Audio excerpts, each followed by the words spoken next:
Are you ready for pain? Are you ready for suffering? If the answer is yes, then you're ready. I don't think I'm mad at anyone specifically. I think I'm just generally mad at the idea of gender as a binary, you know? Like, it really pigeonholes you into one or the other. Because sure, I feel sort of like a boy. Boy-ish. I feel like a boy in the way that a tomato feels like a vegetable, even though it's a fruit. I feel like a boy in the same way that when a child tells you that they're going to show you their treasures, it's probably just going to be a bunch of rocks and some dead bugs. I feel like a boy in the way that nothing fits me at the store, but everything is made for me and marketed to me. Is that?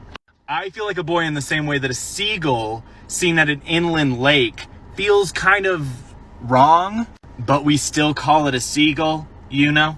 I feel like a boy in the same way that carburetor has the word car in it, to let you know that it goes on the car, but nobody knows what it actually does. I hope that clarifies. Stop fucking crying, bitch! Where? So I made a video about weaponized incompetence a couple of months ago, you know, where men pretend that they don't know how to do something so that they can get their female partners to do it for them. And from among the 1,800 comments that it received, 2 different comments were appearing repeatedly. So there were at least 50 comments that said something to the effect of, maybe he has ADHD, maybe there is some sort of disability that can account for the fact that he just doesn't know how to do things. And sure, while that's still a pretty small possibility, how do you differentiate the people who have a legitimate excuse from those who are just lazy or insensitive? Because there were probably more than 200 comments where women expressed that it was laziness or malice or entitlement. Comments like this one. And I think that this is our answer. This is how we differentiate between the two types. Because the phrase do it yourself if you're not happy, that is strategic, it's deliberate, and it's malicious.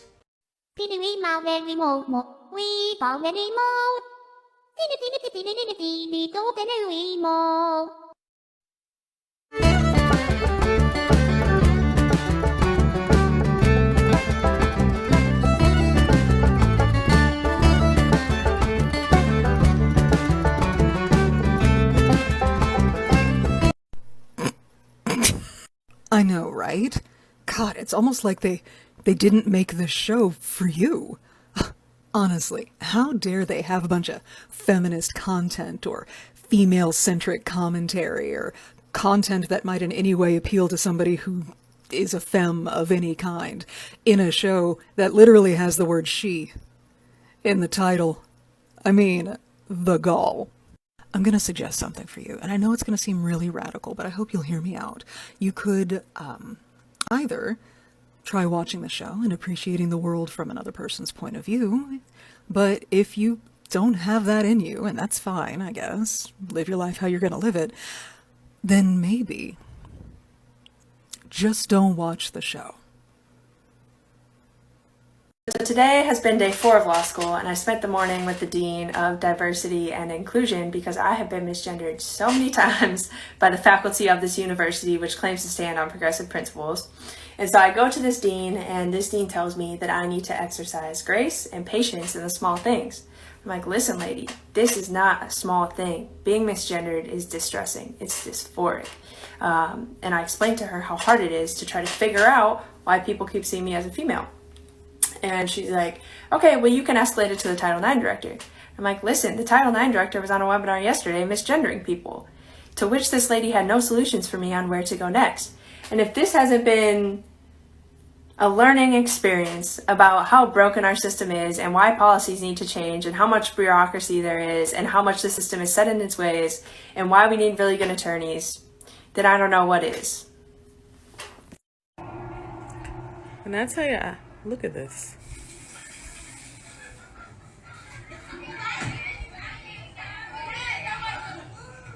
I love us. I love us. Period.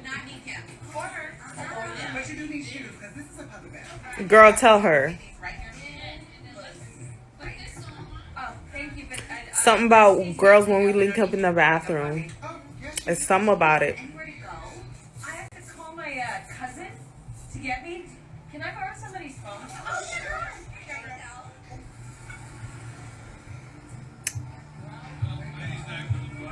Oof, the most uncomfortable moment when you see a group of guys and you're alone. He's fine, but I know this is a show, but every woman I know has been through this. Yeah, you gotta pretend and call. If I had this power, bro, too many people would have been dead. Yeah. No, why you tackle me? Why you tackle me? They deserve that because they put this. Yeah, I want to use that on Andrew Tate, to be honest. Just one little, you know what I'm saying. I don't think nobody would mind Andrew Tate being hulked out. Hulk smash. Henceforth, mansplaining will also be known as correctile dysfunction. I can't leave the crib unless I know I got the glamour. Hit her with that hammer, if I don't, she throw a tantrum. Go on, bend it over, make it clap, it's your anthem. Run up on me, you gon' live.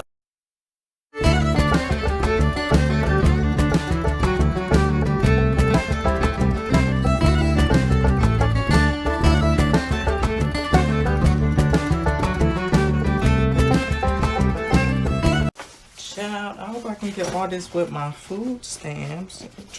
Excuse me. Thank you. Ma'am, I was right here. Sorry. White privilege. Moesha's on Netflix. Y'all get into it. We're not watching that. Betty Crocker, love it. Queen. I was watching the... Sorry. White privilege. Whew, thank God. An open seat. I've been on my feet all day. I am tired. Jesus, help me. Yes, Susan.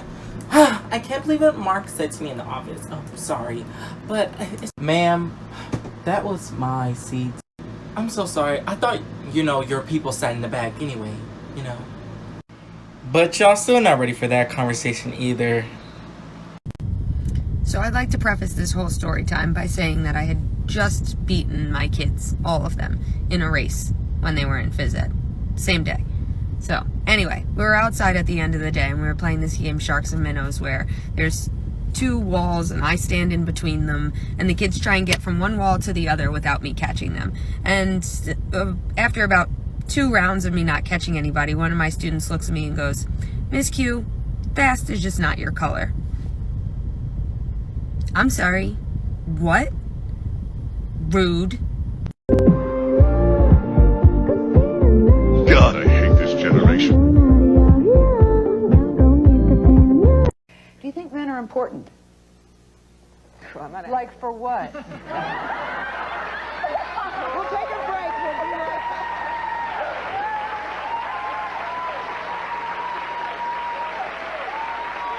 Anybody want to know what I would do if I didn't win?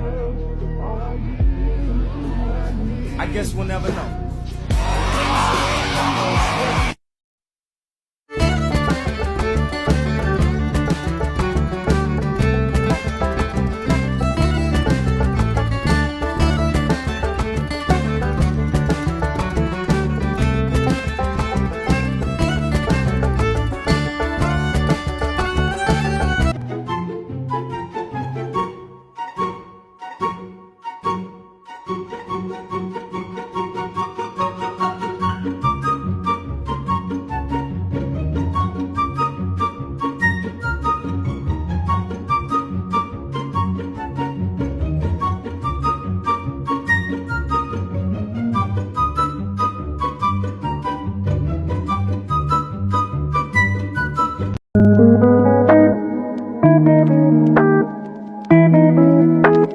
You have to stop pushing submit on assignments that you didn't actually do.